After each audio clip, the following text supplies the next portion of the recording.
Imagine waking up tomorrow morning and realizing that you never have to work again. Not because you won the lottery, not because someone left you an inheritance, but because the money you have saved and invested is quietly generating enough income every single month to cover everything you need. No alarm clock, no boss, no deadline. Just complete, total freedom to do whatever you want with your time. Now here is the uncomfortable truth. For roughly 95% of people alive today, that morning will never come.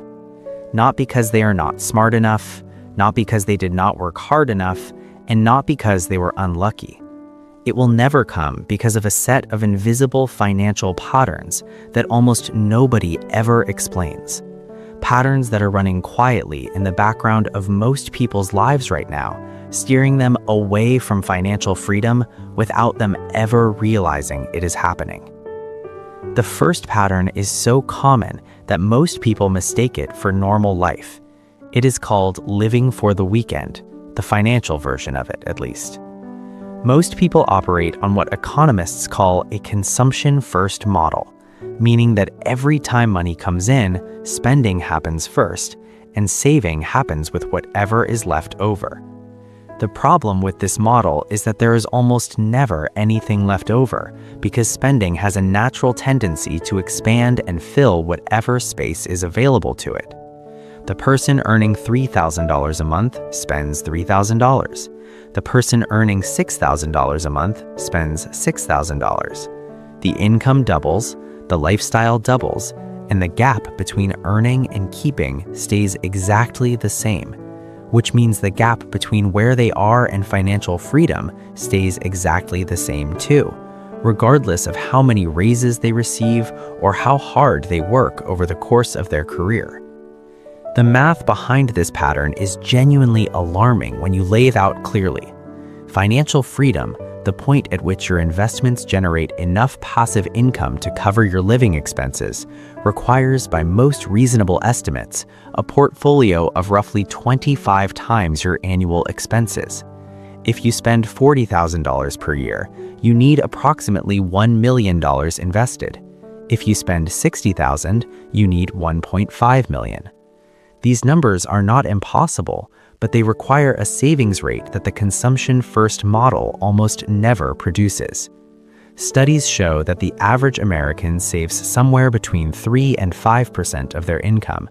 At that rate, it takes roughly 40 to 50 years of uninterrupted saving just to approach financial independence, which is why most people arrive at retirement age still dependent on a paycheck, a pension, or Social Security, rather than the wealth they built themselves. The second pattern is something financial researchers call the debt trap, and it is more mathematically destructive than most people understand. Consumer debt, credit cards, car loans, buy now, pay later schemes, does not just cost money in interest payments, though the interest payments alone are significant. A person carrying $10,000 in credit card debt at 20% annual interest is paying $2,000 per year simply for the privilege of having spent money they didn't have. But the deeper cost of debt is what it does to your capacity to build wealth. Because every dollar going toward a debt payment is a dollar that is not being invested, and every dollar not invested is a dollar that is not compounding. Compound interest, the process by which invested money earns returns that themselves earn returns, is the most powerful force in personal finance.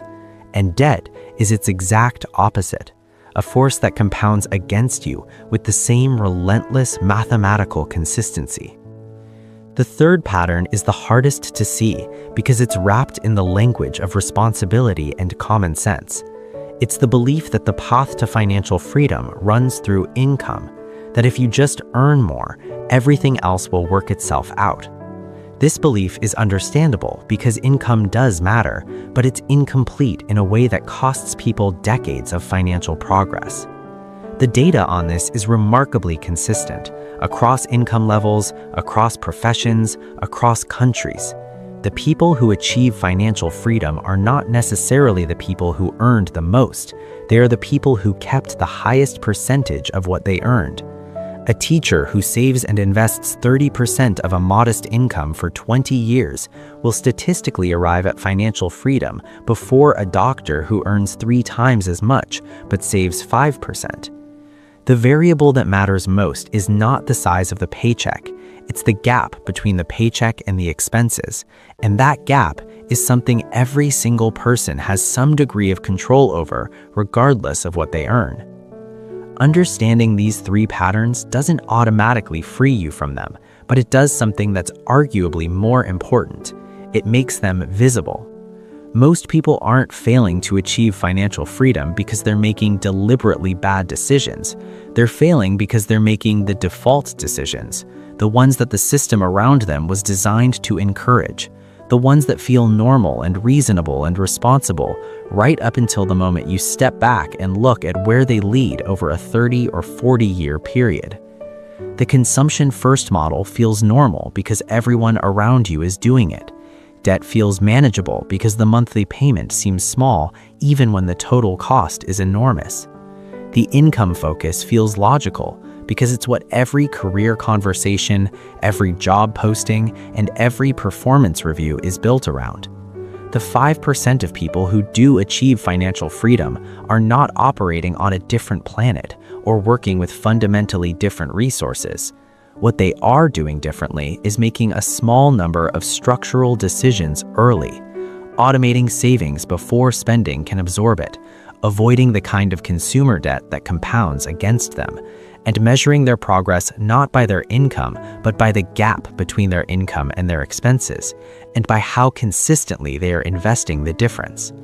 These decisions aren't glamorous, and they don't make for exciting content on social media, which is part of why they are so rarely discussed in the same breath as financial freedom.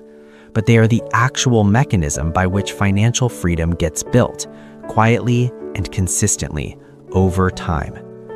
The most important thing you can take from this is not a specific number or a specific strategy. It's the recognition that financial freedom is not a matter of luck or talent or exceptional income. It's a matter of understanding the patterns that keep most people stuck, deciding not to follow them by default, and replacing them with a small set of deliberate habits that compound in your favor rather than against you. The gap between the 95% and the 5% is not as wide as it looks from the outside. It's mostly a gap in awareness. And awareness, unlike income or luck, is something you can change, starting today. If this opened your eyes to something about your financial life that you hadn't seen clearly before, subscribe. This is exactly the kind of financial education that most people never receive anywhere else, and there is a lot more where this came from.